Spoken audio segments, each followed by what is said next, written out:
साथियों, मैं अनिल कुमार फिर से अपने यूट्यूब चैनल में आप लोगों का स्वागत करता हूं। दोस्तों, आज का जो मेरा टॉपिक है वो आपको क्लास 12 के हिस्ट्री का जो चौथा लेसन है, बौद्ध धर्म एवं सांची स्तूप के विशेष संदर्भ में प्राचीन भारतीय धर्मों का इतिहास, आज हम इसी के संदर्भ में चर्चा करेंगे। तो इस वीडियो के माध्यम से हम लोग मुख्य रूप से बौद्ध धर्म, वैदिक धर्म, जैन धर्म, शैव धर्म, वैष्णव धर्म, इस सब का क्या करेंगे कि तथ्यपरक अध्ययन करेंगे। तो आप लोग वीडियो के अंत तक बने रहेंगे और आप लोगों को जो भी समस्या होगी आप लोग कमेंट करके बताएंगे। आपकी समस्या का हम हर संभव समाधान करने का प्रयास करेंगे। तो चलिए दोस्तों, इसे शुरू करते हैं। देखिए, इसका पहला प्रश्न कर रहा है कि ऋग्वैदिक कालीन लोग किसकी पूजा करते थे। तो देखिए, ऋग्वैदिक कालीन लोग जो थे वो आपको प्रकृति की पूजा करते थे। तो एक का जो सही आंसर हो जाएगा वो आपको बी हो जाएगा, यानी कि प्रकृति। तो यहाँ से एक टर्म आया आपको ऋग्वैदिक कालीन लोग, यानी कि ऋग्वैदिक काल की बात हो रही है। तो सबसे पहले हम यहाँ से समझते हैं कि आखिरकार ये ऋग्वैदिक काल है क्या। तो सिंधु घाटी सभ्यता के पतन के पश्चात भारतीय पटल पर आर्यों के द्वारा एक नवीन सभ्यता का विकास किया गया, जिसे वैदिक सभ्यता कहा गया। तो ये जो वैदिक सभ्यता है, इसका जो काल है वो आपको 1500 से 600 ईसा पूर्व माना जाता है। और आगे चलकर यह सभ्यता दो खंडों में बट गया। एक जो था वो आपको ऋग्वैदिक काल, जिसकी अवधि 1500 से 1000 ईसा पूर्व। दूसरा था उत्तर वैदिक काल, जिसकी अवधि 1000 से 600 ईसा पूर्व। तो यहाँ से एक प्रश्न आएगा कि जो ऋग्वैदिक काल है, इसको ऋग्वैदिक काल क्यों कहते हैं। क्योंकि इस काल में ऋग्वेद की क्या हुई थी, रचना हुई थी। जबकि अन्य 3 वेद जो थे, सामवेद, यजुर्वेद और अथर्ववेद, इसकी रचना उत्तर वैदिक काल में हुई थी। तो यहाँ से एक प्रश्न आपसे पूछा जा सकता है कि भारत के जो सबसे प्राचीन धर्मग्रंथ है वह क्या है। तो वो आपको वेद है। वेद की संख्या कितनी है, तो वो आपको 4 है। और यह 4 वेद कौन कौन है। तो यह 4 वेद ऋग्वेद, सामवेद, यजुर्वेद और अथर्ववेद है। तो फिर यहाँ से एक प्रश्न किया जाएगा कि वेद के रचयिता कौन थे। तो वेद के रचयिता महर्षि कृष्णद्वैपायन वेद व्यास थे। तो इन सारे चीज़ों को आपको क्या करना है कि बढ़िया से देख लेना है। तो एक का जो सही आंसर हो जाएगा वो आपको बी हो जाएगा। तो 1 नंबर क्वेश्चन से हम इतने सारे क्वेश्चन को क्या किए, सीखे। चलिए 2 में, उत्तर वैदिक काल के अंत तक किसकी पूजा होने लगी। तो देखिए, उत्तर वैदिक काल के अंत तक ब्रह्मा, विष्णु, महेश यानी कि त्रिदेव की पूजा होने लगी। उत्तर वैदिक काल का जो समय है वो आपको 1000 से लेके 600 ईसा पूर्व है। उत्तर वैदिक काल में सामवेद, यजुर्वेद और अथर्ववेद की क्या हुई थी, रचना हुई थी। 3 सारे चीज़ों को आपको बढ़िया से देख लेना है। चलिए 3 में, सांची स्तूप को संरक्षित रखने में अहम भूमिका निभाई थी। तो ए में कह रहा है एच कौल, शाहजहां बेगम, सुल्तान जहां बेगम, इनमें से सभी। तो इसका जो सही आंसर हो जाएगा वो हो जाएगा इनमें से सभी। तो यहाँ से एक प्रश्न आएगा कि ये जो सांची का स्तूप है वो आपको किस धर्म से संबंधित है। तो देखिए, सांची का स्तूप जो है वो आपको बौद्ध धर्म से संबंधित है। किससे संबंधित है, बौद्ध धर्म से संबंधित है। तो फिर यहाँ से एक प्रश्न कर लिया जाएगा आपसे कि बताइए कि सांची के स्तूप का निर्माण किस शासक के द्वारा करवाया गया था।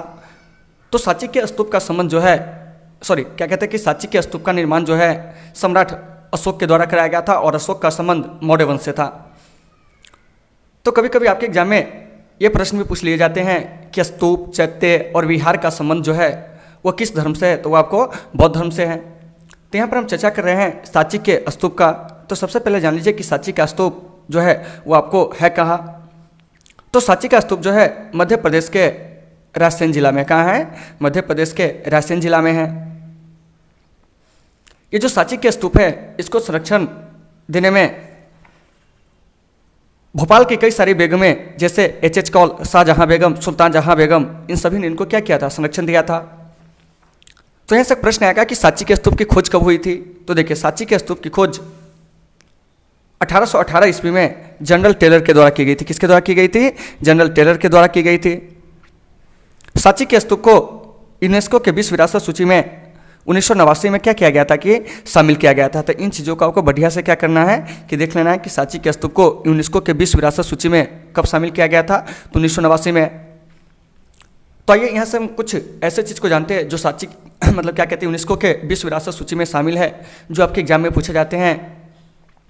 जैसे ताजमहल को यूनेस्को के विरासत सूची में 1983 में शामिल किया गया था। हम्पी कैप्सेस को 1986 में यूनेस्को की विरासत सूची में शामिल किया गया था। वहीं सांची के स्तूप को 1989 में, कुतुब मीनार को 1993 में, हुमायूं के मकबरा को 1993 में, भीमबेटका की गुफा को 2003 में, तो ये जो भी भारतीय धरोहर स्थल का अभी हम नाम बताएं आपको, उसको याद रखना है और उसे किस वर्ष यूनेस्को की विरासत सूची में शामिल किया गया है, ये आपके एग्जाम में बराबर पूछे जाते हैं। फिर यहाँ से एक प्रश्न आएगा कि जो सांची के स्तूप हैं, इस पर क्या है कि आपको 2 पुस्तकें लिखी गई है मुख्य रूप से, जिसमें आपको एक पुस्तक जो है भिलसा टोप्स, आपके एग्जाम में कई बार पूछा गया प्रश्न है कि भिलसा टोप्स जो कि आपको सांची पर आधारित पुस्तकें हैं, यानी कि सांची पर लिखी गई प्रारंभिक पुस्तकों में से एक है। इस पुस्तक को किसने लिखा था? तो इसको अलेक्जेंडर कनिंघम ने 1854 ईस्वी में लिखा था। तो यहाँ से चर्चा आ गई अलेक्जेंडर कनिंघम का। तो आप जान लीजिए कि अलेक्जेंडर कनिंघम को भारतीय पुरातत्व का पिता भी कहा जाता है और अलेक्जेंडर कनिंघम ने ही 1854 ईस्वी में सांची पर आधारित भिलसा टोप्स नामक पुस्तक को लिखे हुए थे। ये जो सांची है, इस सांची पर ही एक और पुस्तक लिखी गई थी जॉन मार्शल और अल्फ्रेड फुसे के द्वारा। उस पुस्तक का नाम था द मोन्यूमेंट्स ऑफ सांची, यानी कि अगर आपसे प्रश्न किया जाता है कि द मोन्यूमेंट्स ऑफ सांची किसने लिखा था, तो जॉन मार्शल और अल्फ्रेड फुसे ने कब लिखा था? 1923 में। तो सांची के स्तूप से इन सारे चीज़ों को आपको क्या करना है कि बढ़िया से देख लेना है। तो ही आपका तीसरा प्रश्न कर रहा है, सांची स्तूप को संरक्षित रखने में अहम भूमिका किसने निभाया था? तो इसमें आपको एच कौल, शाहजहां बेगम, सुल्तान जहां बेगम, इनमें से सभी। तो इसका सही आंसर हो जाएगा इनमें से सभी। चलिए 4 में, सांची मध्य प्रदेश के किस जिले में स्थित है? अभी बताएं कि सांची जो है वो आपको मध्य प्रदेश के रायसेन जिला में क्या है कि आपको स्थित है। तो इस चीज़ को बढ़िया से देख लेना है, ठीक है ना। सांची के जो स्तूप है उसका संबंध जो है वो आपको बौद्ध धर्म से है, ठीक है ना। तो आप लोगों को इन सारे चीज़ों को बढ़िया से वीडियो को पॉज करके देख लेना है। और ये आपके कॉम्पिटिटिव एग्जाम जो होते हैं उसमें आपको काफ़ी ज़्यादा क्या होते हैं कि इस सबसे प्रश्न आते हैं। तो आप लोग क्या करेंगे कि वीडियो को स्किप मत कीजिएगा, ठीक है ना, शुरू से लेकर लास्ट तक देखिएगा, ताकि आपको बहुत सारे प्रश्न जो होंगे जो आपको नए नए सीखने को मिलेंगे, ठीक है ना। चलिए 5वां प्रश्न क्या करा है कि निम्न में से गौतम बुद्ध के शिष्य कौन थे? तो देखिए गौतम बुद्ध के शिष्य में यहाँ ऑप्शन दे रहा है आनंद एवं उपाली, कश्यप, सारिपुत्र तथा गौद्र लायन। तो इनका जो सभी आंसर हो जाएगा वो सभी हो जाएगा, ठीक है ना। यानी कि 5 का सही आंसर सभी हो जाएगा, यानी कि आनंद एवं उपाली, कश्यप, सारिपुत्र, गौद्रलायन, ये सभी जो थे गौतम बुद्ध के शिष्य थे। तो यहाँ से एक प्रश्न आएगा गौतम बुद्ध से संबंधित, किससे आएगा? गौतम बुद्ध से संबंधित। तो देखिए गौतम बुद्ध से संबंधित हम सारे चीज़ों का जिक्र नहीं करेंगे, लेकिन जो कुछ खास चीज़ है उसका हम चर्चा करते हैं। तो सबसे पहले गौतम बुद्ध का जो वास्तविक नाम था वो क्या था? तो देखिए गौतम बुद्ध का जो वास्तविक नाम था वो आपको सिद्धार्थ था। क्या था? सिद्धार्थ था। गौतम बुद्ध का जन्म 563 ईसा पूर्व में कपिलवस्तु के लुम्बिनी नामक जगह पर हुआ था। इनकी मृत्यु 483 ईसा पूर्व में हुई थी। 80 वर्ष की आयु में कुशीनगर में कहाँ हुई थी? 80 वर्ष की आयु में 483 ईसा पूर्व में इनकी मृत्यु कुशीनगर में हुई थी। कुशीनगर जो कि मल गणराज्य की राजधानी थी। इनके माता का नाम महामाया था, जो कि आपको कौल्य वंश से संबंध रखती थी। और इनके जन्म के 7वें दिन ही इनके माता की क्या हो जाती है? मृत्यु हो जाती है। तो यहाँ से प्रश्न किया जाएगा कि गौतम बुद्ध के माता का नाम क्या था? तो महामाया। इनके मौसी जो बाद में इनकी सौतेली माँ बनी महाप्रजापति गौतमी, जिन्होंने इनका क्या किया? पालन पोषण किया। इनके पिता जो थे सुधोधन, जो कि आपको शाक्य कुल के मुखिया थे। ये बचपन से ही चिंतनशील स्वभाव के थे। तो इनके चिंतनशील स्वभाव को देखकर इनके पिता ने इनको सांसारिक जो स्थिति थी उसमें रमाने के लिए क्या किया कि मात्र 16 साल की आयु में इनका विवाह जो था वो आपको यशोधरा नामक कन्या से करवा दिए। लेकिन गौतम बुद्ध को यह गृहस्थ जीवन जो था वो आपको क्या लगा कि मतलब अच्छा नहीं लगा। हालांकि गृहस्थ जीवन में रहते हुए इन्हें एक पुत्र की प्राप्ति हुई, जिनका नाम क्या था? राहुल था। इन्होंने अपने पुत्र का नाम राहुल इसलिए रखा क्योंकि उन्हें लगा कि हमारे राह का क्या है? बाधा है। तो इन्हें गृहस्थ जीवन में मन नहीं लगा और ये 29 वर्ष की आयु में क्या कर दिए कि गृह को त्याग दिए। गृह त्यागने के 6 वर्ष बाद इन्हें बोधगया में निरंजना नदी के तट पर पीपल वृक्ष के नीचे क्या हुआ था? ज्ञान की प्राप्ति हुई थी। इनके भाई का नाम देवदत्त था। अगर पूछा जाए कि गौतम बुद्ध किस जाति से संबंध रखते थे, तो आपको शाक्य कुल से संबंध रखते थे। और इन्होंने अपने प्रचार प्रसार की जो भाषा अपनाया वो आपको पाली अपनाया। क्या अपनाया? पाली अपनाया। तो ये जो बौद्ध धर्म है इसका विकास क्या हुआ था कि आपको 6ठी शताब्दी ईसा पूर्व में उत्तर वैदिक काल के बाद हुआ था। यानी कि उत्तर वैदिक काल में जो कर्म कांड था, जो बुराइयाँ थी, ठीक है ना, उसी को दूर करने के लिए क्या हुआ था कि आपको बौद्ध धर्म का क्या हुआ था कि विकास हुआ। और बौद्ध धर्म जो था सभी धर्मों से ज़्यादा क्या किया था कि विकास किया था। और बौद्ध धर्म भारत ही नहीं बल्कि यह आपको एशिया के कई देशों में क्या हो गया, फैल गया। और आज भी एशिया के कई देशों का जो राजकीय धर्म है वो आपको बौद्ध धर्म ही है, ठीक है ना। तो इन सारे चीज़ों को बढ़िया से देख लेना है। तो वहीं 5 नंबर प्रश्न कर रहा है कि निम्न में से गौतम बुद्ध के शिष्य थे। तो देखिए गौतम बुद्ध के जो शिष्य थे वो आपको आनंद एवं उपाली, कश्यप, ठीक है ना, सारीपुत्र, गौद्रलायन, ये सभी जो थे गौतम बुद्ध के शिष्य थे। चलिए छठा प्रश्न क्या करा है, कुंडलवन कश्मीर में चतुर्थ बौद्ध संगति किस शासक के काल में हुई थी। तो देखिए चतुर्थ बौद्ध संगति जो है वो आपको कुंडलवन में कनिष्क के शासनकाल में हुई थी।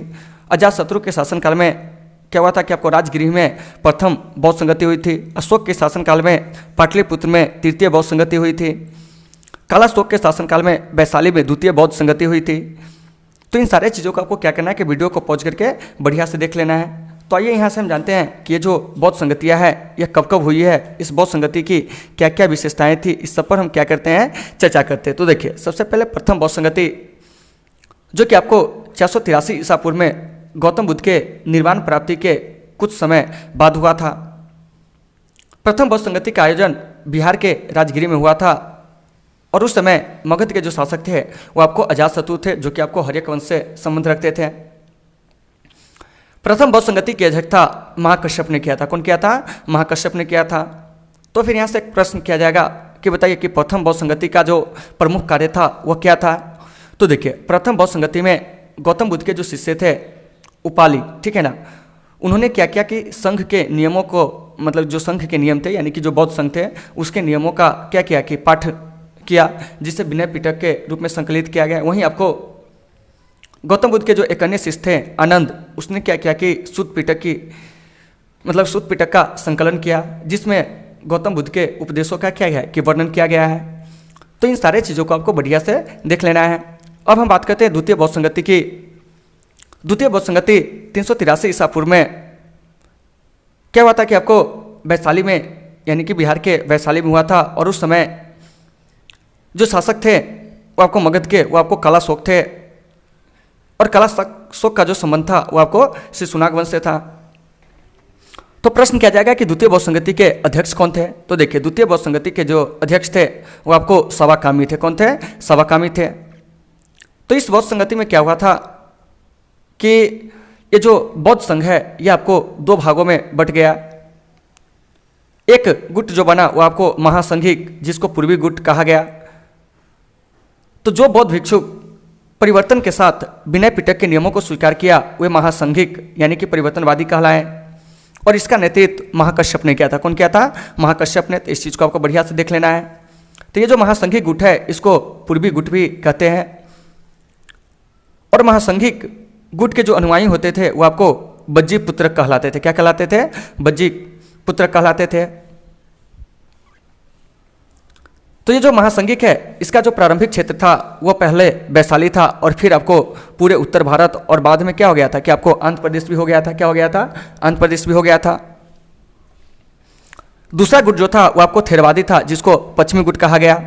तो जिन भिक्षुओं ने बिना किसी परिवर्तन के विनय पिटक के मूल नियमों को स्वीकार किया वे आपको थेरवादी अथवा अस्थविर कहलाएं। और ये जो पश्चिमी गुट है इसका नेतृत्व जो किए थे वो आपको महाकंचायन ने किए थे। कौन किए थे, महाकंचायन ने किए थे। तो इन सारे चीज़ों को आपको वीडियो को पॉज करके बढ़िया से देख लेना है। और आप लोगों को ये चीज़ें कैसी लग रही है आप लोग कमेंट करके जरूर बताएंगे। अब है आपको तृतीय बौद्ध संगति। क्या है, तृतीय बौद्ध संगति। तो देखिए तृतीय बौद्ध संगति 250 ईसा पूर्व में हुआ था। तो कहाँ हुआ था, तो ये आपको पाटलिपुत्र में हुआ था। और इस समय जो मगध के शासक थे वो आपको अशोक थे, जिनका संबंध आपको मौर्य वंश से है। और ये मौर्य वंश के तीसरा शासक थे और मौर्य वंश के सबसे महान शासक अशोक को ही माना जाता है। तो प्रश्न किया जाएगा कि तृतीय बौद्ध संगति के अध्यक्ष कौन थे। तो देखिए तृतीय बौद्ध संगति के जो अध्यक्ष थे वो आपको मोगलीपुत्र तिस थे। कौन थे, मोगलीपुत्र तिस थे। तो इस बौद्ध संगति में जो सबसे प्रमुख कार्य हुआ था वह क्या हुआ था, तो इसमें आपको अभिधम्म पिटक का क्या किया गया, संकलन किया गया, जिसमें बौद्ध धर्म की जो सिद्धांत थे, ठीक है ना, उसके जो दार्शनिक व्याख्या है उसको किया गया। तो इन सारे चीज़ों को आपको बढ़िया से देख लेना है। फिर है आपको चतुर्थ बौद्ध संगति। तो देखिए चतुर्थ बौद्ध संगति ईस्वी के प्रथम शताब्दी में कुंडलवन कश्मीर में हुआ था। और चतुर्थ बौद्ध संगति का आयोजन कुषाण वंश के सबसे महान शासक कनिष्क ने करवाया था। और इस बौद्ध संगति की अध्यक्षता जो था वो आपको वसुमित्र ने किया था, जबकि इसकी उपाध्यक्षता अश्व घोष ने किया था। इस बौद्ध संगति का जो सबसे प्रमुख कार्य था वो क्या था कि जो मतलब कि बौद्ध धर्म में मतभेद है उसको दूर किया जाए। क्या किया जाए कि जो बौद्ध धर्म में मतलब कि मतभेद है उसको दूर किया जाए। और इसी बौद्ध संगति में क्या हुआ था कि त्रिपिटक पर प्रमाणिक जो भाष्य था विभाषा शास्त्र उसकी क्या की गई थी, रचना की गई थी। और इस बौद्ध संगति के बाद बौद्ध धर्म जो था वो आपको क्या हुआ था कि अपने सिद्धांतों को लेकर बौद्ध अनुयायी जो था हिनयान और महायान नामक दो संप्रदायों में क्या हो गया, बट गया। तो इन सारे चीज़ों को आपको क्या करना है कि बढ़िया से देख लेना है। ये आपके एग्जाम के दृष्टि से काफ़ी महत्वपूर्ण है। चाहे आप किसी भी प्रतियोगी परीक्षा की तैयारी करते हो मतलब नहीं रखता है, या आप चाहे बोर्ड की एग्जाम की तैयारी करते हो, ये सभी बोर्ड परीक्षाओं के लिए महत्वपूर्ण है। चलिए अब हम चलते हैं 7वां नंबर प्रश्न क्या कह रहा है, संलेखन यानी कि काया कलेश द्वारा मृत्यु का विधान किस धर्म में। तो देखिए काया कलेश यानी कि उपवास के द्वारा शरीर का त्याग जो है वो आपको जैन धर्म में, किस धर्म में है, जैन धर्म में। तो आइए यहाँ से हम हल्का सा क्या करते हैं कि जैन धर्म के बारे में जान लेते हैं। क्या करते हैं, जान लेते हैं। तो देखिए जैन धर्म के जो संस्थापक थे वो आपको ऋषभदेव थे, जबकि जैन धर्म के वास्तविक संस्थापक जो माना जाता है वो आपको महावीर स्वामी को माना जाता है। तो यहाँ से कुछ चीज़ को याद रखिएगा कि जैन धर्म में कुल 24 तीर्थकार हुए, जिसमें से 24वें और अंतिम तीर्थकार जो थे वो आपको महावीर स्वामी थे। फिर पूछा जाएगा कि 23वें तीर्थकार कौन थे। तो जैन धर्म के जो 23वें तीर्थकार थे वो आपको पार्श्वनाथ थे। तो जो पार्श्वनाथ थे इनके पिता का नाम अश्वसेन और इनके माता का नाम जो था वो आपको बामा था। इनकी पत्नी का नाम प्रभावती था। तो कभी कभी प्रश्न ये भी कर लिया जाता है कि पार्श्वनाथ ने कितने वर्ष की आयु में घर को छोड़ा था, तो 30 वर्ष की आयु में। लेकिन यहाँ से हमें जानना है सबसे पहले महावीर स्वामी के बारे में। तो देखिए महावीर स्वामी का जन्म 540 ईसा पूर्व में बिहार के वैशाली के पास एक जगह है कुंडग्राम, जो कि वर्तमान स्थिति इसकी मुजफ्फरपुर जिला है, वहीं हुआ था। इनका वास्तविक नाम बधमान था, यानी कि इनके बचपन का नाम जो था बधमान था। इनके पिता जो थे सिद्धार्थ वो आपको ज्ञात्रिक क्षत्रिय कुल के प्रधान थे। इनकी माता त्रिशाला जो कि लिच्छवी राजा चेटक की क्या थी, बहन थी। महावीर स्वामी का विवाह यशोदा नामक कन्या से हुई और इन्हें संतान के रूप में एक पुत्री की प्राप्ति हुई जिसका नाम था आपको अनुज्ञा प्रियदर्शनी। तो महावीर स्वामी ने भी क्या किया था कि आपको पार्श्वनाथ की भांति 30 वर्ष की आयु में गिरी को क्या कर दिए थे, त्याग दिए थे। तो आप लोग कभी कभी फंस जाते हो। देखिए गौतम बुद्ध का था तो 29 वर्ष, महावीर स्वामी तो ये आपको 30 वर्ष की आयु में क्या किए थे कि घर को छोड़ दिए थे। और घर छोड़ने के 12 वर्ष बाद इन्हें क्या हुआ था कि ज्ञान की प्राप्ति हुई थी।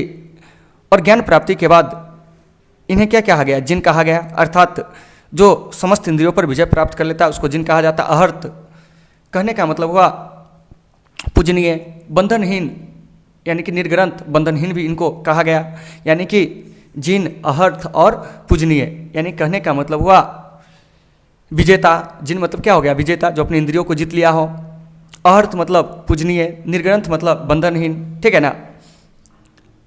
तो महावीर स्वामी के जो अनुयायी थे वो आपको जैन कहलाए। और महावीर स्वामी की मृत्यु 72 वर्ष की आयु में पावापुरी में 468 ईसा पूर्व में हो गया था। तो इन सारे चीज़ों का आपको क्या करना है कि बढ़िया से देख लेना है। चलिए 8 नंबर प्रश्न क्या करा कि नाथ मुनि का संबंध जो है किस धर्म से है। तो देखिए नाथ मुनि का जो संबंध है वो आपको वैष्णव धर्म से, किस धर्म से है, वैष्णव धर्म से। तो इन सारे चीज़ों को आपको बढ़िया से देख लेना है कि नाथ मुनि का जो संबंध है वो आपको किस धर्म से है। तो ये आपको वैष्णव धर्म से है। तो कभी कभी प्रश्न कर लिया जाता है आपको वैष्णव धर्म से। तो देखिए तो ये जो वैष्णव धर्म है इसका विकास जो हुआ था वो आपको भागवत धर्म से हुआ था। तो 1 नंबर में प्रश्न किया जाएगा कि वैष्णव धर्म का विकास किस धर्म से हुआ था। तो वो आपको भागवत धर्म से हुआ था। भागवत धर्म के जो प्रवर्तक थे वो आपको श्री कृष्ण थे। कौन थे, श्री कृष्ण थे। याद रखना कि भागवत धर्म के प्रवर्तक कौन थे, तो वो आपको श्री कृष्ण थे। और भागवत धर्म के जो आपको मतलब प्रमुख देवता थे वो आपको विष्णु थे। अर्थात जो भागवत धर्म के अनुयायी थे, ठीक है ना, वैष्णव धर्म के अनुयायी थे, वो कहीं ना कहीं आपको क्या कहते थे कि विष्णु की उपासना करते थे। और इस भागवत धर्म का उल्लेख जो है कहीं ना कहीं आपको पाणिनि के अष्टाध्यायी में है, जो कि अष्टाध्यायी संस्कृत व्याकरण की पहली पुस्तक है। इसमें भी आपको वैष्णव धर्म के बारे में चर्चा की गई है। तो कभी कभी प्रश्न कर लिया जाएगा कि भागवत धर्म के प्रवर्तक कौन थे। तो भागवत धर्म के जो प्रवर्तक थे वो आपको श्री कृष्ण थे। कौन थे, श्री कृष्ण थे। तो इन सारे चीज़ों को बढ़िया से देख लेना है। तो वहीं आपका 8वां प्रश्न कह रहा है कि नाथ मुनि का संबंध जो है किस धर्म से है, तो नाथ मुनि का संबंध जो है वो आपको वैष्णव धर्म से है। चलिए 9 में कालिदास, भवभूति, सुबंधु एवं बाणभट्ट आदि किस धर्म के अनुयायी थे, तो ये आपको शैव धर्म के थे। किस धर्म के थे? शैव धर्म के थे। तो यहाँ से एक प्रश्न आएगा कि ये जो शैव धर्म है इसके बारे में कुछ बताइए। तो देखिए, तो ये जो शैव धर्म है तो सीधे समझ लीजिए कि भगवान शिव से संबंधित धर्म को ही शैव धर्म कहा गया। ऋग्वेद में शिव को रुद्र कहा जाता था। क्या कहा जाता था? रुद्र कहा जाता था। हालांकि शैव धर्म का प्रमाण जो है हमें वो आपको सिंधु घाटी सभ्यता से ही मिलती है। यानी कि सिंधु घाटी सभ्यता के जो लोग थे वो भी आपको क्या कहते थे? लिंग उपासना करते थे। इसके अलावा कई ऐसे मतलब क्या है कि आपको ग्रंथ है जिसमें आपको क्या है कि शिव के पूजा का वर्णन मिलता है। जैसे कौटिल्य के द्वारा जो लिखा गया अर्थशास्त्र है उसमें भी आपको शैव धर्म के बारे में क्या होती है कि जानकारी मिलती है। वहीं आपको गुप्त वंश के जो एक शासक थे चंद्रगुप्त द्वितीय, जिनको विक्रमादित्य भी कहा जाता है, इनके जो प्रधानमंत्री थे वीरसेन, वो भी आपको शैव मत को क्या करते थे? मानते थे। बाणभट्ट के हर चरित्र में भी आपको शैव धर्म के बारे में क्या किया गया है कि चर्चा किया गया है। तो इन सारे चीज़ों को आपको बढ़िया से क्या कर लेना है? देख लेना है। इसके अलावा दक्षिण भारत के जो कुछ प्रमुख राजवंश थे, चालुक्य, राष्ट्रकूट, पल्लव, चोल, इन शासकों ने भी शैव धर्म को क्या किया था? प्रोत्साहन दिया था। क्या किया था? प्रोत्साहन दिया था। तो आप लोग जानते होइएगा कि राष्ट्रकूट वंश का जो एक शासक था कृष्ण प्रथम, उसने क्या किया था कि एलोरा के कैलाशनाथ मंदिर का क्या किया था? निर्माण करवाया था। तो आपके एग्जाम में प्रश्न कर लिया जाता है कि एलोरा के कैलाशनाथ मंदिर का निर्माण किसने कराया था? तो आपको राष्ट्रकूट शासक जो थे वो आपको कृष्ण प्रथम ने कराए थे। ठीक है ना। इसके अलावा चोल शासक जो थे राजराज प्रथम, उसने क्या किया था कि तंजौर में राजराजेश्वर मंदिर का निर्माण करवाया था। राजेंद्र चोल जो था उसने भी बृहदेश्वर मंदिर का क्या किया था? निर्माण करवाया था। तो इन सारे चीज़ों को आपको बढ़िया से देख लेना है। शैव संप्रदाय जो है वो आपको 4 भागों में इसको क्या किया गया कि मुख्यतः बांटा गया। जैसे सबसे पहले लिंगायत संप्रदाय। तो लिंगायत या विशैव आंदोलन का उदय जो था वो आपको 12वीं सदी में कर्नाटक में हुआ था। कहाँ हुआ था? कर्नाटक में हुआ था। और इस लिंगायत संप्रदाय के जो संस्थापक थे वो आपको वासव और चन्नावासव थे। वहीं दूसरा जो है कश्मीरी शैव संप्रदाय, इसको भी आपको याद रखना है। तो ये जो कश्मीरी शैव संप्रदाय है ये आपको कश्मीर में क्या हुआ था? विकसित हुआ था। और इसके जो प्रवर्तक थे वो आपको वसुगुप्त थे। कौन थे? वसुगुप्त थे, जिन्होंने शिव सूत्र की क्या की थी? रचना की थी। तो इन सारे चीज़ों को आपको बढ़िया से क्या करना है कि वीडियो को पॉज करके देख लेना है। वहीं एक और शैव संप्रदाय था जिसका नाम था कपालिक संप्रदाय। तो कपालिक संप्रदाय के जो लोग थे वो भैरव को शिव का अवतार मानते थे और उनकी उपासना करते थे। सुरा सुंदरियों का पान करते थे, जटा जुट रखते थे, शरीर पर शमशान की भस्म लगाते थे, हाथ में नरमुंड को क्या करते थे? धारण करते थे। तो इसके जो मतलब प्रमुख आचार्य थे वो आपको विभत्त से, ठीक है ना। तो इसको आपको याद रखना है। तो कभी कभी प्रश्न कर लिया जाएगा कि कपालिक संप्रदाय के जो प्रमुख थे वो कौन थे? तो आपको विभत्त से, ठीक है ना। तो इस चीज़ को बढ़िया से आपको देख लेना है। फिर आपको पाशुपत संप्रदाय। तो यह शैवों का प्राचीनतम संप्रदाय था और इसकी उत्पत्ति जो थी वो आपको ईसा पूर्व 2री शताब्दी में हुआ था और इसके संस्थापक लकुलिस थे। तो कभी कभी प्रश्न कर लिया जाएगा कि बताइए कि पाशुपत संप्रदाय के संस्थापक कौन थे? लकुलिस, ठीक है ना। तो बाणभट्ट ने एक पुस्तक लिखा था कादम्बरी, ठीक है ना। याद रखिएगा कि बाणभट्ट ने एक पुस्तक लिखा था, उस पुस्तक का नाम है कादम्बरी। तो इस कादम्बरी में भी क्या है कि आपको पाशुपत संप्रदाय का क्या किया गया है? उल्लेख किया गया है। फिर यहाँ से एक प्रश्न आएगा कि बताइए कि मतलब पाशुपत संप्रदाय के जो एक प्रमुख मंदिर है पशुपतिनाथ मंदिर, वह कहाँ है? तो आपको नेपाल के काठमांडू में। और ये कई बार आपके एग्जाम में पूछा गया है कि पशुपतिनाथ का मंदिर जो है वो किस देश में है? तो आपको नेपाल में है। और नेपाल की राजधानी कहाँ? तो काठमांडू में। तो इन सारे चीज़ों का आपको क्या करना है कि वीडियो को पॉज करके बढ़िया से देखना है। तो हम इतना क्यों बता रहे हैं? इसके बताने के पीछे का सबसे पहला कारण है कि जो भी आपको इस चैप्टर से पूछे जाने वाले प्रश्न है वो आपका एक भी नहीं छूटे। तो देखिए, तो 9 का सही आंसर जो हो जाएगा वो आपको सी हो जाएगा। अब देखिए कह रहा है कि अपार, सुंदर मूर्ति एवं नंदन का संबंध किस धर्म से है? तो देखिए इन लोगों का संबंध जो है वो आपको शैव धर्म से है। तो 10 का सही आंसर सी हो जाएगा। 11 में भवभूति के मालती माधव में किस संप्रदाय का उल्लेख है? यानी देखिए भवभूति, तो भवभूति ने क्या किया था कि मालती माधव नामक एक ग्रंथ लिखा था जिसमें आपको कपालिक संप्रदाय का क्या किया गया है? वर्णन किया गया है। क्या किया गया है? वर्णन किया गया है। तो इन सारे चीज़ों को आपको क्या करना है कि वीडियो को पॉज करके क्या करना है कि बढ़िया से देख लेना है। और जहाँ भी दिक्कत होगी आप लोग कमेंट जरूर कीजिएगा। अब हम बात करते हैं 12 नंबर प्रश्न की। देखिए क्या कह रहा है, बाणभट्ट ने कादम्बरी ग्रंथ में किस संप्रदाय का उल्लेख किया है। तो देखिए बाणभट्ट ने कादम्बरी ग्रंथ में क्या किया है कि पाशुपत संप्रदाय का क्या किया है, उल्लेख किया है। किसका उल्लेख किया है, पाशुपत संप्रदाय का। तो यहाँ से एक प्रश्न किया जाएगा कि बताइए कि ये जो बाणभट्ट था यह कौन था। तो देखिए यह हर्षवर्धन का क्या था कि आपको दरबारी कवि था, और इसने क्या किया था कि आपको मतलब कि कादम्बरी नामक जो ग्रंथ था उसको क्या किया था कि लिखा हुआ था, ठीक है ना। तो इस चीज़ को भी बढ़िया से देख लेना। इसके अलावा इसने हर्षचरित नामक ग्रंथ जो था उसको भी क्या किया था, लिखा था।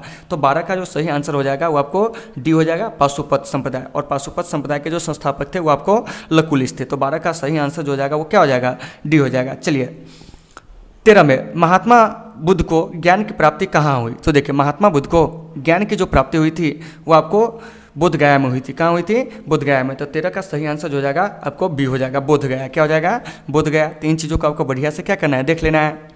फिर यहाँ से एक प्रश्न आएगा कि गौतम बुद्ध को ज्ञान की प्राप्ति जो हुई थी बोध गया में किस नदी के तट पर हुई थी। तो आपको निरंजना नदी के तट पर हुई थी। तो इन सारे चीज़ों को आपको बढ़िया से देख लेना है, ठीक है ना, पीपल वृक्ष के नीचे। चलिए 14 में, श्वेतांबर और दिगंबर का संबंध किस धर्म से है। तो देखिए श्वेतांबर और दिगंबर का जो संबंध है वो आपको जैन धर्म से है। किस धर्म से है, जैन धर्म से है। तो यहाँ से एक टर्म आया श्वेतांबर और दिगंबर। क्या आया, श्वेतांबर और दिगंबर। तो सबसे पहले समझिए कि श्वेतांबर और दिगंबर जो है वो आपको जैन धर्म का क्या है, दो संप्रदाय है। तो इसकी कहानी क्या है। तो देखिए महावीर स्वामी की मृत्यु के बाद लगभग उनके मृत्यु के 200 वर्ष बाद क्या हुआ था कि आपको मगध में अकाल पड़ा। तो ऐसे में क्या हुआ था कि भद्रबाहु के नेतृत्व में जो कुछ मतलब क्या थे कि जैनी थे वो आपको क्या हो गया कि दक्षिण भारत चले गए। कुछ जो जैनी थे वो आपको स्थूलभद्र के नेतृत्व में मगध में ही रह गए। तो स्थूलभद्र के जो अनुयायी थे वो आपको श्वेत वस्त्र धारण करना आरंभ कर दिया और कुछ उदार एवं सुधारवादी हो गए। ये पार्श्वनाथ के अनुयायी थे और यही क्या कहलाए, श्वेतांबर कहलाए, यानी कि श्वेत वस्त्र धारण करने वाला श्वेतांबर कहलाया। उसके बाद है आपको कि जो दिगंबर है, दिगंबर का अर्थ क्या होता है। तो देखिए नग्न रहने वाला। तो ये जो दिगंबर है इसके जो प्रवर्तक थे वो आपको भद्रबाहु थे। क्या थे, भद्रबाहु थे, ठीक है ना। तो इस चीज़ को भी आपको बढ़िया से क्या कर लेना है, देख लेना है। तो कभी कभी प्रश्न कर लिया जाएगा कि श्वेतांबर एवं दिगंबर का जो उदय हुआ था वो आपको कब हुआ था। तो ये आपको प्रथम जैन संगति के दौरान हुआ था। श्वेतांबर का मतलब श्वेत वस्त्र धारण करने वाला, दिगंबर का मतलब होता है आपको नग्न रहने वाला। फिर यहाँ से एक प्रश्न आएगा कि बताइए कि जो श्वेतांबर दिगंबर अलग हुआ था प्रथम जैन संगति के दौरान, तो प्रथम जैन संगति कब हुआ था। तो 300 ईसा पूर्व में। और इस मतलब कि जैन संगति की अध्यक्षता स्थूलभद्र ने की थी। कौन की थी, स्थूलभद्र ने की थी। तो इस चीज़ों को आपको क्या करना है कि बढ़िया से देख लेना है। इस जैन संगति में क्या हुआ था कि आपको मतलब कि श्वेतांबर और दिगंबर नामक दो संप्रदायों में जैन धर्म जो था बट गया था। इसी जैन संगति में आपको जैन धर्म के 12 अंगों का क्या किया गया था, पुनः व्यवस्थीकरण किया गया था। तो इन सारे चीज़ों को बढ़िया से आपको देख लेना है, ठीक है ना। तो 14 का सही आंसर जो हो जाएगा वो आपको क्या हो जाएगा, डी हो जाएगा। क्या हो जाएगा, डी हो जाएगा, जैन धर्म। यानी कि श्वेतांबर और दिगंबर का संबंध किस धर्म से है, तो जैन धर्म से। चलिए अब है आपको 15 नंबर प्रश्न क्या कर रहा है, ध्यान से सुनिए कि वीरशैव लिंगायत आंदोलन के जनक कौन थे। तो देखिए वीरशैव या लिंगायत आंदोलन के जो जनक थे वो आपको वासव थे और उनके भतीजा जो थे चन्ना वासव। तो 15 का सही आंसर जो हो जाएगा वो आपको सी हो जाएगा। चलिए 16 में, बौद्ध परंपरा में अशोक ने कितने स्तूप बनवाए थे। तो ये आपको 84,000। तो इसको आपको देख लेना है। 16 का सही आंसर हो जाएगा डी, 84,000। तो बौद्ध धर्म का जो सबसे बड़ा स्तूप है सांची का स्तूप, उसका निर्माण भी आपको अशोक ने ही करवाया था। तो यहाँ से एक प्रश्न किया जाएगा कि बताइए कि स्तूप का संबंध, चैत्य का संबंध, विहार का संबंध किस धर्म से है। तो वो आपको बौद्ध धर्म से। किस धर्म से है, बौद्ध धर्म से है। और इसका निर्माण यानी कि सांची के स्तूप का निर्माण अशोक ने करवाया था। अशोक का संबंध जो है वो आपको मौर्य वंश से। तो इन सारे चीज़ों को बढ़िया से आपको देख लेना है। चलिए 17 में, 17 नंबर प्रश्न जो है वो क्या कह रहा है, हिनयानी पुस्तकें किस भाषा में लिखी गई। तो देखिए हिनयानी पुस्तकें जो है पाली भाषा में, जबकि महायानी पुस्तकें जो है वो आपको संस्कृत भाषा में लिखी गई है। तो ये जो हिनयान है और महायान है यह बौद्ध धर्म का क्या है कि आपको दो संप्रदाय है, ठीक है ना। तो हिनयान वाले जो लोग थे उसने क्या किया था कि अपनी पुस्तकें पाली भाषा में लिखा, जबकि आपको महायान वाले जो थे वो आपको संस्कृत भाषा में लिखा। किस भाषा में लिखा, संस्कृत भाषा में। तो इन सारे चीज़ों को आपको बढ़िया से देख लेना है। चलिए फिर 18 नंबर प्रश्न क्या करा है, 17 का सबसे पहले आंसर जान लीजिए कि वो आपको बी हो जाएगा, ठीक है ना। 18 में, धर्म ग्रंथ सूत पिटक किस धर्म से संबंधित है। तो देखिए धर्म ग्रंथ जो सूत पिटक है वो आपको बौद्ध धर्म से संबंधित है। किससे संबंधित है? बौद्ध धर्म से। तो यहाँ से प्रश्न कर लिया जाएगा कि पिटक का अर्थ क्या होता है। तो देखिए पिटक का जो अर्थ होता है वो आपको टोकरी होता है। क्या होता है? टोकरी होता है। याद रखना है कि पिटक का जो अर्थ होता है वो आपको क्या होता है? टोकरी होता है। तो बौद्ध धर्म में क्या है कि आपको 3 पिटक है, सूत पिटक, विनय पिटक और अभिधम पिटक। तो इसको संयुक्त रूप से त्रिपिटक कहा जाता है। यानी कि त्रिपिटक का अर्थ हो जाएगा तब 3 टोकरियाँ, जिसमें क्या रखी जाती थी? पुस्तक रखी जाती थी। तो आखिरकार ये जो पिटक है या त्रिपिटक है यह क्या है? तो देखिए गौतम बुद्ध की मृत्यु के पश्चात उनके अनुयायियों ने उनकी शिक्षाओं का संकलन 3 पिटकों सूत पिटक, विनय पिटक और अभिधम पिटक में किया, जिसे संयुक्त रूप से त्रिपिटक कहा जाता है। क्या कहा जाता है? त्रिपिटक कहा जाता है। याद रखिएगा कि गौतम बुद्ध के मृत्यु के पश्चात उनके अनुयायियों ने उनकी शिक्षाओं का संकलन 3 पिटकों में सूत पिटक, विनय पिटक और अभिधम पिटक में किया, जिसे संयुक्त रूप से त्रिपिटक कहा जा गया। ठीक है ना। तो सूत पिटक में बौद्ध धर्म के सिद्धांत मिलते हैं, विनय पिटक में बौद्ध धर्म के आचार विचार व नियमों का उल्लेख मिलता है और अभिधम पिटक में बौद्ध धर्म का क्या होता है कि दर्शन मिलता है। तो जो लोग इन तीनों पिटकों का ज्ञाता होता है उसे त्रिपिटकाचार्य कहा जाता है। तो आप जानते होइएगा कि राहुल सांकृत्यायन को त्रिपिटकाचार्य कहा जाता है। तो यहाँ से प्रश्न आएगा कि सर राहुल सांकृत्यायन को किसने त्रिपिटकाचार्य की उपाधि दी थी? तो वो आपको श्रीलंका के क्या थे कि विद्या अलंकार विहार, उन्होंने ही क्या कहा था कि मतलब राहुल सांकृत्यायन को त्रिपिटकाचार्य की क्या दी थी? उपाधि दी थी। तो इन सारे चीज़ों को आपको वीडियो को पहुँच करके बढ़िया से देख लेना है। जो भी चीज़ें दिक्कत होगी आप कमेंट करेंगे और जो भी चीज़ें हम बता रहे हैं अगर वो चीज़ आपको अच्छी लग रही है तो उसका स्क्रीनशॉट आप लोग लेकर क्या करेंगे कि अपने कॉपी में नोट करते चलेंगे। ठीक है ना। चलिए 19 में क्या करा कि बुद्ध का बचपन का नाम क्या था? तो देखिए गौतम बुद्ध के बचपन का नाम जो था वो आपको सिद्धार्थ था। क्या था? सिद्धार्थ था। तो इन चीज़ों को आपको बढ़िया से देख लेना है। ये अभी थोड़ा देर पहले आपको प्रीवियस में बताएं। ठीक है ना। उसके बाद है 20 नंबर प्रश्न, तृतीय बौद्ध संगति का आयोजन कहाँ हुआ था? तो देखिए तृतीय बौद्ध संगति का आयोजन पाटलिपुत्र में हुआ था, जबकि पहली बौद्ध संगति का आयोजन राजगिरी में, चौथी बौद्ध संगति का आयोजन कुंडलबन में, द्वितीय बौद्ध संगति का आयोजन वैशाली में हुआ था। तो इन सारे चीज़ों को बढ़िया से देख लेना है। चलिए 21 में महात्मा बुद्ध का जन्म कहाँ हुआ था? तो देखिए महात्मा बुद्ध का जो जन्म हुआ था वो आपको कपिलवस्तु में और इनकी मृत्यु जो हुई थी वो आपको कुशीनगर में, और इन्हें शिक्षा की प्राप्ति जो हुई थी वो आपको बोधगया में। ठीक है ना। और इन्होंने अपना प्रथम उपदेश जो दिया था वो आपको सारनाथ में दिए थे। कहाँ दिए थे? सारनाथ में। तो इन सारे चीज़ों को आपको बढ़िया से देख लेना है। चलिए 22 में जैन धर्म के 24वें तीर्थकार कौन थे? तो देखिए जैन धर्म के जो 24वें तीर्थकार थे वो आपको महावीर स्वामी थे, जबकि पार्श्वनाथ 23वें तीर्थकार थे। ये बराबर पूछा जाता है आपके एग्जाम में। प्रथम तीर्थकार जो थे वो आपको ऋषभदेव थे। तीन सारे चीज़ों को बढ़िया से आपको देख लेना है। तो 22 का जो सही आंसर हो जाएगा वो आपको डी हो जाएगा। क्या हो जाएगा? डी हो जाएगा। 23 में प्रथम बौद्ध संगति किस शासक के काल में हुई थी? तो देखिए प्रथम बौद्ध संगति जो है वो आपको अजातशत्रु के शासनकाल में 483 ईसा पूर्व में राजगिरी में हुआ था। तो 23 का सही आंसर जो हो जाएगा वो आपको अ हो जाएगा। 24 प्राचीन भारत का विश्वविद्यालय कहाँ स्थित था? तो देखिए प्राचीन विश्वविद्यालय का जो भारत मतलब क्या कहते हैं कि प्राचीन भारत का जो विश्वविद्यालय था, प्रसिद्ध विश्वविद्यालय, वो आपको नालंदा में स्थित था। तो वहीं 24 नंबर प्रश्न कर रहा है कि प्राचीन भारत का विश्व प्रसिद्ध विश्वविद्यालय कहाँ स्थित था? तो ये आपको नालंदा में। तो देखिए अभी जो नालंदा के अवशेष है उसको यूनेस्को की विरासत सूची में भी शामिल किया गया है। तो ये जो नालंदा विश्वविद्यालय है इसके जो संस्थापक थे वो आपको कौन थे? तो देखिए नालंदा विश्वविद्यालय के जो संस्थापक थे वो आपको कुमारगुप्त प्रथम था, जो कि गुप्त वंश से संबंध रखते थे। नालंदा विश्वविद्यालय को क्या हुआ था कि बख्तियार खिलजी के द्वारा ध्वस्त कर दिया गया था। तो ये भी प्रश्न कभी कभी कर लिया जाएगा कि नालंदा विश्वविद्यालय को किसने ध्वस्त किया था? तो आपको कौन किया था? तो बख्तियार खिलजी ने। तीन सारे चीज़ों को आपको बढ़िया से देख लेना है। नालंदा विश्वविद्यालय जो था मुख्य रूप से बौद्ध दर्शन के लिए क्या था? प्रसिद्ध था। क्या था? बौद्ध दर्शन के लिए प्रसिद्ध था। तो इन सारे चीज़ों को बढ़िया से देख लेना है। चलिए 25 में त्रिपिटक साहित्य संबंधित है। तो देखिए त्रिपिटक जो है वो आपको बौद्ध धर्म से संबंधित है। किससे संबंधित है? बौद्ध धर्म से। त्रिपिटक में आपको सूत पिटक, विनय पिटक और अभिधम पिटक आते हैं। चलिए 26 में हीनयान एवं महायान संप्रदाय किस धर्म से संबंधित है? तो देखिए हीनयान एवं महायान जो है वो आपको बौद्ध धर्म से संबंधित है। किससे संबंधित है? बौद्ध धर्म से। अगर इसमें प्रश्न करता श्वेतांबर और दिगंबर तब वो हो जाता आपको जैन धर्म से। तो 26 का सही आंसर बी हो जाएगा। 27 में स्तूप संबंधित है। तो देखिए स्तूप जो है वो आपको क्या है कि बौद्ध धर्म से संबंधित है। थोड़ा देर पहले बताए थे कि ये जो स्तूप है, विहार है, चैत्य है, ये आपको बौद्ध धर्म से संबंधित है। तो 27 का सही आंसर बी हो जाएगा।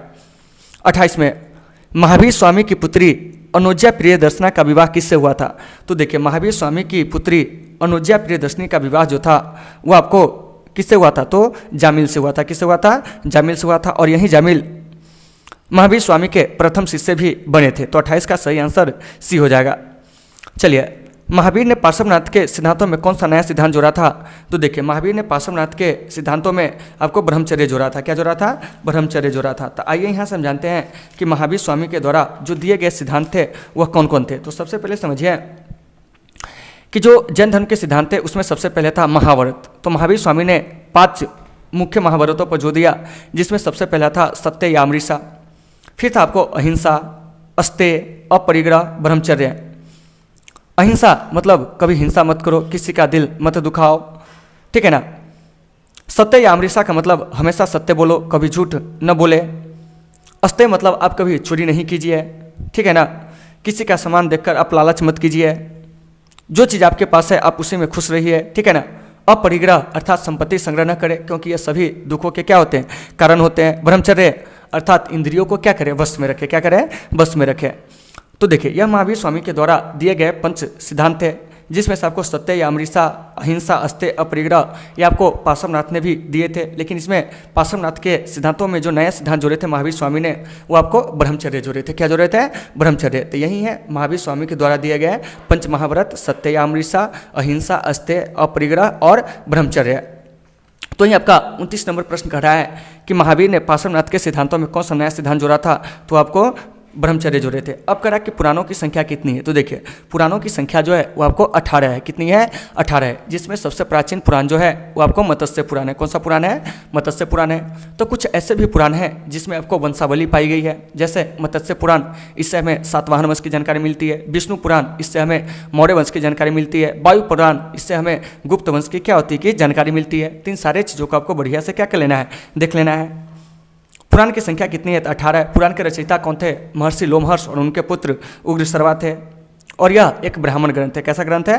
ब्राह्मण ग्रंथ है। तो यहाँ से क्वेश्चन कभी कभी पूछ लिया जाएगा, वेद कितने हैं? तो वेद की संख्या जो है वो आपको 4 है। वेदांग कितने हैं? तो आपको 6 है।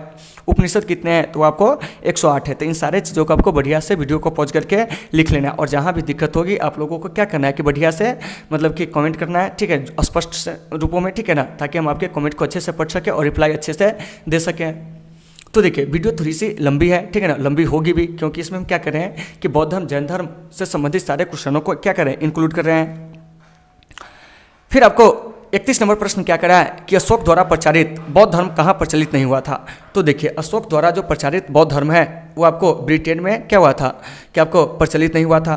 सीरिया, श्रीलंका, जापान, ठीक है ना, इस समय आपको बौद्ध धर्म फैला था, जबकि आपको ब्रिटेन में नहीं फैला था, ठीक है ना। ब्रिटेन जो है वो आपको क्या है कि आपको ईसाइयों का क्या है कि आपको प्रमुख मतलब कि ईसाई धर्म का प्रमुख देश है वो, ठीक है ना, क्रिश्चियनों का देश है।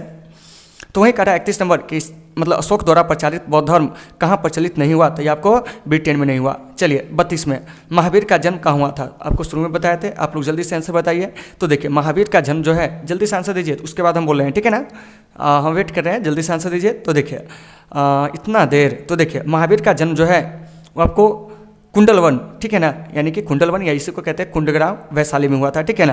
तो 32 का सही आंसर सी हो जाएगा।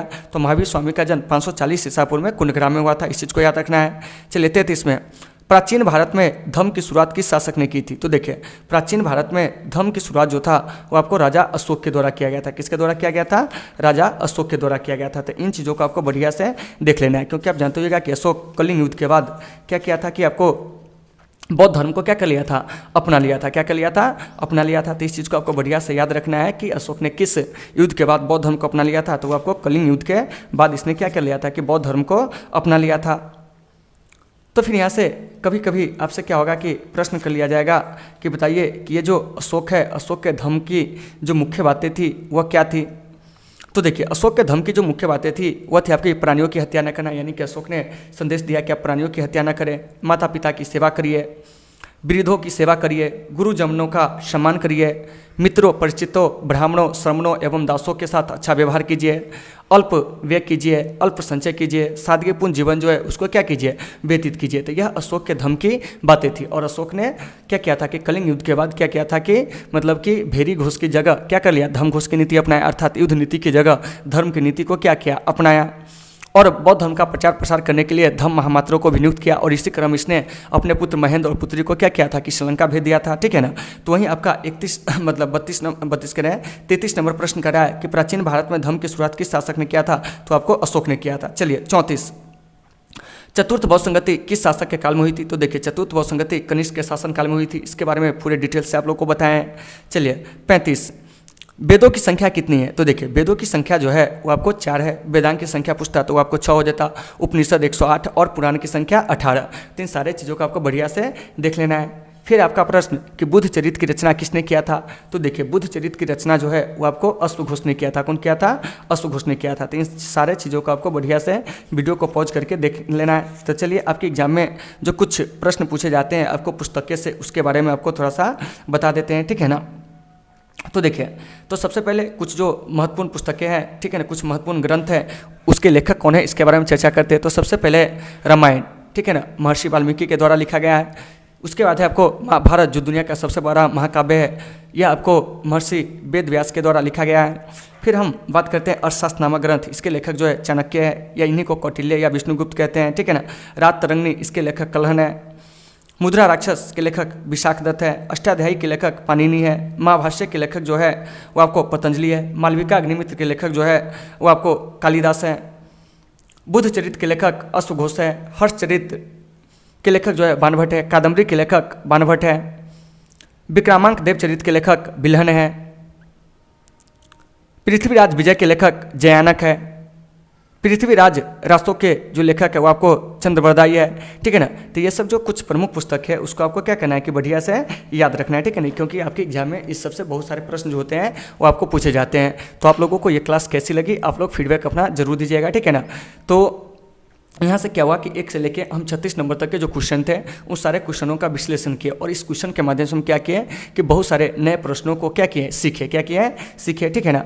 चलिए अब हम बात करते हैं रिक्त स्थानों की पूर्ति कीजिए। क्या कीजिए? रिक्त स्थानों की पूर्ति कीजिए। इस पर हम लोग क्या करेंगे, चर्चा करेंगे। तो देखिए क्या कह रहा है, बौद्ध धर्म के मुख्य ग्रंथ है। तो देखिए बौद्ध धर्म के जो मुख्य ग्रंथ है वो आपको पिटक है। पिटक में सुत पिटक, विनय पिटक और अभिधम पिटक आते हैं, और पिटक का अर्थ जो होता है वो आपको टोकरी होता है। क्या होता है? टोकरी। तो 1 का जो सही आंसर हो जाएगा वो आपको पिटक हो जाएगा। 2 में महावीर स्वामी जैन धर्म के ... तीर्थकार थे। तो महावीर स्वामी जैन धर्म के 24वें व अंतिम तीर्थकार थे। 23वें तीर्थकार पार्श्वनाथ थे। पहले तीर्थकार जो थे वो आपको ऋषभदेव थे। 3 सारे चीज़ों को बढ़िया से देख लेना है। तो 2 का सही आंसर हो जाएगा 24 में। चलिए 3 में लिंग पूजा का पहला स्पष्ट वर्णन ... में मिलता है। तो देखिए लिंग पूजा का पहला स्पष्ट वर्णन जो है वो आपको मत्स्य पुराण में मिलता है, और यह सबसे प्राचीन और क्या है कि प्रमाणिक पुराण है। चलिए 4 में वैष्णव धर्म के प्रवर्तक ... थे। तो देखिए वैष्णव धर्म के जो प्रवर्तक थे वो आपको श्री कृष्ण थे। कौन थे? श्री कृष्ण थे, ठीक है ना। और वैष्णव धर्म का यानी कि जो विकास हुआ है वो आपको कहीं ना कहीं भागवत धर्म से हुआ है। तो इस चीज़ को भी आपको याद रखना है। और इसके जो आराध्य देव थे वो आपको विष्णु थे। तो 4 का जो सही आंसर हो जाएगा वो आपको क्या हो जाएगा? श्री कृष्ण हो जाएगा। चलिए 5 में ऋग्वेद में शिव को ... कहा गया। तो देखिए ऋग्वेद में शिव को रुद्र कहा गया। तो देखिए यहाँ से ऋग्वेद आया। तो देखिए ऋग्वेद जो है भारत का सबसे प्राचीन वेद है, ठीक है ना। और इस ऋग्वेद में क्या है कि इंद्र के लिए 250 ऋचाओं का प्रयोग किया गया, जबकि आपको अग्नि के लिए 200 ऋचाओं का प्रयोग किया गया है। ऋग्वेद में मंडलों की संख्या 10 है, सूक्तों की संख्या 128 है, ऋचाओं की संख्या 10,462 है। ऋग्वेद के 3रे मंडल में क्या है कि आपको गायत्री मंत्र का उल्लेख किया गया है, जो कि विश्वामित्र द्वारा रचित है, और यह गायत्री मंत्र सूर्य देवता सावित्री को क्या है? समर्पित है। 3 सारे चीज़ों का आपको बढ़िया से देख लेना है। तो वहीं 5 का सही आंसर जो जाएगा वो आपको रुद्र हो जाएगा। चलिए 6 में सांची के स्तूपों की खोज ... ने किया था। तो देखिए सांची के स्तूप की खोज जनरल टेलर के द्वारा 1818 ईस्वी में की गई थी, और सांची के स्तूप जो है मध्य प्रदेश के रायसेन जिला में है, और इसे यूनेस्को की विरासत सूची में 1989 में क्या किया गया था? शामिल किया गया था। तो इन सारे चीज़ों को बढ़िया से आपको देख लेना है। चलिए 7 में वैष्णव परंपरा के प्रथम आचार्य कौन थे? तो देखिए वैष्णव परंपरा के जो प्रथम आचार्य थे वो आपको नाथ मुनि थे। कौन थे? नाथ मुनि। चलिए 8 में महिला संत कराइकल का संबंध किस धर्म से है? तो देखिए महिला संत कराइकल का संबंध जो है वो आपको शैव धर्म से है। इसी में महिला संत अंडाल का पूछता तो वो वैष्णव धर्म से। महिला संत मीरा का पूछता, ठीक है ना, तो वो आपको श्री कृष्ण के क्या थे? उपासक थी, अर्थात वैष्णव धर्म से ही उनका संबंध था। 9 में पाशुपत संप्रदाय के संस्थापक कौन थे? तो देखिए पाशुपत संप्रदाय के जो संस्थापक थे वे आपको लकुलिश थे। कौन थे? लकुलिश थे। फिर यहाँ से एक प्रश्न आएगा, अगला जो प्रश्न है देखिए क्या कह रहा है कि बुद्ध के बचपन का नाम क्या था? तो देखिए बुद्ध के बचपन का नाम जो था वो आपको क्या था? तो आपको सिद्धार्थ था। क्या था? सिद्धार्थ था। तो इन सारे चीज़ों को आपको क्या करना है कि वीडियो को पॉज करके बढ़िया से क्या करना है, देख लेना है। और जहाँ भी दिक्कत होगी आप लोग स्पष्ट शब्दों में क्या करेंगे, कमेंट करेंगे। हम आपकी समस्या का हर संभव समाधान करने का प्रयास करेंगे। और आप लोगों को क्लास कैसी लग रही आप लोग बताएंगे। अगर आपको ये क्लास से अच्छी लग रही है तो आप अपने दोस्तों में भी इसे क्या करेंगे कि शेयर कर देंगे, ठीक है ना। चलिए अब हम बात करते हैं सत्य और असत्य को पहचानिए। देखिए क्या करा है, नैनार संप्रदाय के लोग जाति पाति उच्च नीच का विरोध करते थे, तो यह कथन जो है सत्य है। तो यहाँ से एक चीज़ आया नैनार। तो देखिए नैनार जो होते थे वो आपको शैव संत होते थे, यानी कि शिव के उपासक जो दक्षिण भारत में जो संत होते थे उसको नैनार कहा जाता था, ठीक है ना। तो नैनार संतों की जो संख्या थी वो आपको 63 थी। कितनी थी? 63। अगर इसी में पूछता अलवार संतों की संख्या तो वो आपको 12 हो जाता। अलवार संत जो था वो आपको विष्णु के क्या होते थे, उपासक होते थे। तो वहीं एक नंबर प्रश्न करा कि नैनार संप्रदाय के लोग जाति पाति उच्च नीच का विरोध करते थे, तो यह कथन बिल्कुल क्या है, सत्य है। दूसरा, बुद्ध ने अपने उपदेश जनसाधारण की भाषा पाली में दिए थे, तो यह कथन जो है वो आपको क्या है, बिल्कुल सत्य है। वहीं महावीर स्वामी जो थे प्राकृत भाषा में दिए थे। तो इन चीज़ों को आपको बढ़िया से देख लेना है। चलिए अब है 3 नंबर प्रश्न, जैन धर्म के 23वें तीर्थकार पार्श्वनाथ का जन्म 540 ईसा पूर्व में हुआ था, तो यह गलत है। क्योंकि जैन धर्म के जो क्या है कि 24वें तीर्थकार है आपको महावीर स्वामी, उनका जन्म जो था वो आपको 540 ईसा पूर्व में हुआ था। तो 3 नंबर कथन जो है असत्य है। 4 में, भगवान शिव की पूजा करने वाले को शैव एवं शिव से संबंधित धर्म को शैव कहा गया, तो यह कथन जो है बिल्कुल क्या है, सत्य है। 5 नंबर प्रश्न में क्या कह रहा है, ध्यान से सुनेंगे। जैन धर्म के संस्थापक एवं प्रथम तीर्थकार महावीर स्वामी थे, तो यह कथन जो है वो आपको क्या है, गलत है। क्योंकि जैन धर्म के संस्थापक ऋषभ देव थे और इसके जो क्या कहते हैं प्रथम तीर्थकार जो थे वो भी आपको कौन थे, ऋषभ देव ही थे। जबकि महावीर स्वामी जैन धर्म के 24वें तीर्थकार थे। तो 5 नंबर कथन क्या हो जाएगा, असत्य हो जाएगा। 6 में, गौतम बुद्ध को एशिया का ज्योतिपुंज कहा जाता है, तो बिल्कुल सत्य है कि गौतम बुद्ध को लाइट ऑफ एशिया यानी कि एशिया का ज्योतिपुंज कहा जाता है। तो 6 नंबर कथन जो है वो आपको बिल्कुल क्या है कि आपको सत्य है, ठीक है ना। 7 में, जैन धर्म में आत्मा की मान्यता नहीं है, तो यह कथन गलत है। क्योंकि जैन धर्म में क्या था, आत्मा का अस्तित्व था। तो 7 नंबर कथन जो हो जाएगा गलत हो जाएगा। 8 में, बौद्ध धर्म के त्रिरत्न में बुद्ध धम्म और संघ है, तो यह आपको बिल्कुल सत्य है। तो 8 नंबर कथन क्या हो जाएगा, सत्य हो जाएगा। वहीं अगर जैन धर्म का कहता तो जैन धर्म के त्रिरत्न में सम्यक ज्ञान, सम्यक दर्शन और सम्यक आचरण थे। चलिए 9 में, वामन पुराण में शैव संप्रदाय की संख्या जो है वो आपको 4 क्या की गई है, बताई गई है। तो यह कथन जो है बिल्कुल सत्य है कि वामन पुराण के अनुसार शैव संप्रदाय की जो संख्या है वो आपको 4 थी, ठीक है ना। चलिए 10 में, वैष्णव धर्म में ईश्वर को प्राप्त करने के लिए सर्वाधिक महत्व भक्ति को दिया गया है। तो बिल्कुल सत्य है कि वैष्णव धर्म में ईश्वर को प्राप्त करने के लिए सर्वाधिक महत्व जो है वो आपको भक्ति को दिया गया है। तो 10 जो है वो आपको बिल्कुल क्या है, सत्य है। तो यहाँ से हम लोग क्या किए कि सत्य और असत्य को क्लियर कर लिए। अब हम यहाँ से बात करते हैं कि सही जोड़ा को बनाओ। तो देखिए क्या कह रहा है कि आजीवक परंपरा से संबंधित है। तो देखिए आजीवक परंपरा से मखली गोसाल संबंधित है, यानी कि 1 का 100 हो जाएगा। 2 में, जैन धर्म से संबंधित है, तो आपको महावीर स्वामी, तो 2 का 2 हो जाएगा। 3 में, बौद्ध धर्म से संबंधित है, तो 3 का जो सही आंसर हो जाएगा ए, महात्मा बुद्ध। 4 में, अनेकात्मवाद से संबंधित है, तो वो आपको संजय वेल्टी पुत्र है, ठीक है ना। तो आपको 4 का सही आंसर जो हो जाएगा वो आपको डी हो जाएगा। उसके बाद है 5 में, क्या है 5 में, तो देखिए क्या है, नित्य पदार्थवादी से संबंधित है, तो वो आपको प्रबुद्ध कात्यायन है। क्या है, प्रबुद्ध कात्यायन है। तो इन सारे चीज़ों का आपको बढ़िया से क्या कर लेना है, मिलान कर लेना है, ठीक है ना। अब आइए, अब हम यहाँ से बात करते हैं, एक शब्द में उत्तर दीजिए। क्या दीजिए, उत्तर दीजिए। देखिए क्या कर रहा है, यात्रियों का राजकुमार किस विदेशी यात्रियों को कहा जाता है। तो देखिए यात्रियों का राजकुमार जो है वो आपको हेनसांग को कहा जाता है। और हेनसांग 629 से 644 ईस्वी के बीच में भारत रहा था आपको हर्षवर्धन के दरबार में, और इसने अपना एक यात्रा वृत्तांत लिखा था जिसका नाम था सियुकी। तो यहाँ से एक प्रश्न कर लिया जाएगा कि जो हेनसांग है, ध्यान से सुनिएगा, ठीक है ना, ये किस देश का बौद्ध यात्री था। तो ये आपको चीन का बौद्ध यात्री था। तो इस चीज़ों को आपको बढ़िया से देख लेना है, ठीक है ना। तो जो भी यात्री भारत आए थे उसके संदर्भ में हम क्या किए थे कि हिस्ट्री के जो 9 लेसन था उसमें हम लोग क्या किए थे, मतलब कि चर्चा किए थे। तो आप लोग वहाँ से जाकर इसको क्या कर लेंगे कि बढ़िया से देख लेंगे। फिर दूसरा प्रश्न क्या कर रहा है, सो सुनिए, स्पिरिट ऑफ बुद्धिज्म किसके द्वारा लिखा गया है। तो देखिए स्पिरिट ऑफ बुद्धिज्म जो है दानवीर डॉक्टर सर हरि सी गौर के द्वारा लिखा गया है, यानी कि हरि सी गौर के द्वारा स्पिरिट ऑफ बुद्धिज्म लिखा गया है। चलिए 3 में, किस ग्रंथ में पुत्री को सभी दुखों का मूल माना गया है। देखिए क्या कर रहा है कि किस ग्रंथ में पुत्री को सभी दुखों का मूल माना गया है, तो वह है आपको ऐतरेय ब्राह्मण। क्या है, ऐतरेय ब्राह्मण। तो इस चीज़ को बढ़िया से आपको देख लेना है। ऋग्वेद में किन दो जैन मुनियों के नाम मिलते हैं, यानी कि 4 नंबर प्रश्न क्या कर रहा है कि ऋग्वेद में किन दो जैन मुनियों का उल्लेख मिलता है। तो इसमें आपको ऋषभदेव और अष्टी नेमी का क्या होता है कि उल्लेख मिलता है। तो इन चीज़ों को आपको बढ़िया से वीडियो को पॉज करके देख लेना है। चलिए 5 में, हर्यक वंश के बिंबिसार, अजातशत्रु, उदयन सम्राट चंद्रगुप्त मौर्य, बिंदुसार, कलिंग राजा खारवेल किस धर्म से संबंधित थे। तो ये सभी जो थे वो आपको जैन धर्म से क्या थे कि संबंधित थे। तो इस चीज़ को आपको बढ़िया से देख लेना है कि बिंबिसार, अजातशत्रु, उदयन, चंद्रगुप्त मौर्य, बिंदुसार, खारवेल ये सभी जो थे वो आपको जैन धर्म से संबंध रखते थे। 6 में, भारत को एक राष्ट्र के रूप में संगठित करने का श्रेय बौद्ध धर्म को उसी प्रकार है जिस प्रकार सैक्सनी के छोटे छोटे राज्यों को संगठित करने का श्रेय ईसाई धर्म को है। यह कथन जो है किसका है। तो यह कथन जो है वो आपको हैवल का है। किसका है, हैवल का है। तो 6 का जो सही आंसर हो जाएगा वो आपको हैवल हो जाएगा। 7 में, जैन धर्म और बौद्ध धर्म का जो उदय हुआ था वो कब हुआ था। तो वो आपको 6ठी शताब्दी ईसा पूर्व में हुआ था, वैदिक धर्म के पतन के बाद। सांची पर लिखी गई एक पुस्तक का नाम बताइए। तो देखिए सांची पर लिखी गई जो एक पुस्तक है उसमें जो सबसे प्रमुख है वो आपको भिल्साटोप्स, जो कि अलेक्जेंडर कनिंघम के द्वारा 1854 ईस्वी में क्या किया गया था, लिखा गया था। इसके अलावा द मोन्यूमेंट्स ऑफ सांची जो कि आपको सर जॉन मार्शल और अल्फ्रेड फूसे के द्वारा लिखा गया था 1923 में। तो देखिए भिल्साटोप्स और द मोन्यूमेंट्स ऑफ सांची ये दोनों पुस्तक जो है वो आपको क्या है कि बौद्ध धर्म के जो एक स्तूप है सांची के स्तूप उस पर क्या है कि लिखा गया है।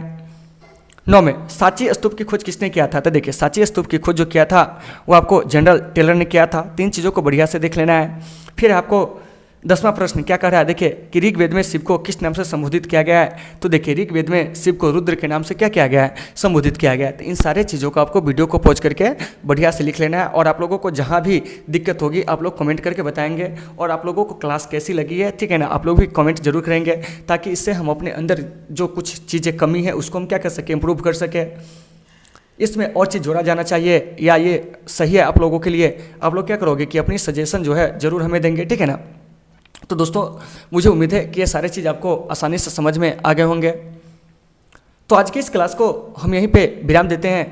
फिर मिलते हैं कल एक बेहतर क्लास के साथ। जब तक के लिए आप सबों से सुविधा। Take care all of you.